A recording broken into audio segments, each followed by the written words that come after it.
বারুইপুরে হচ্ছেটা কি? কালকে রেপ, আজকে মার্ডার, তাও কি একটা ফুটবল ম্যাচের ওপরে।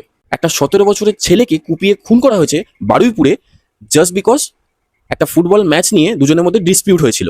নিজের ছেলেকে হারানো সেই মায়ের কথাটা একবার আপনারা জাস্ট শুনুন। বুক খালি করতে যাই আমি, ওরে মা বুক খালি করে যায়। আমার বুক খালি করে দিয়েছে আমার ছোট ছেলে, আমার শান্তি, আমার কোনো ছেলে। ভাবুন মানুষের টলারেন্স লেভেল কোথায় নেমে যাচ্ছে, মানুষের পেশেন্স কোথায় নেমে যাচ্ছে, মানুষের মেন্টালিটি কি ধরনের হয়ে যাচ্ছে যে একটা বেসিক ফুটবল ম্যাচকে নিয়ে একটা বাচ্চা ছেলেকে খুন হতে হলো আজ।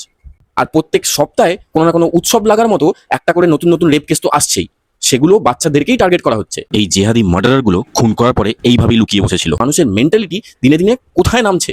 এই রেপিস্ট আর মার্ডারারদেরকে যদি সেরকম শক্ত শাস্তি না দেওয়া হয়, এই জিনিসগুলো কন্টিনিউ চলতেই থাকবে। আমি মাননীয় শুভেন্দু অধিকারী মহাশয়কে রিকোয়েস্ট করছি, দাদা প্লিজ এই রেপিস্টদের এনকাউন্টার চালু করুন, আর না হলে জননাঙ্গ কেটে রাস্তায় ছেড়ে দিন।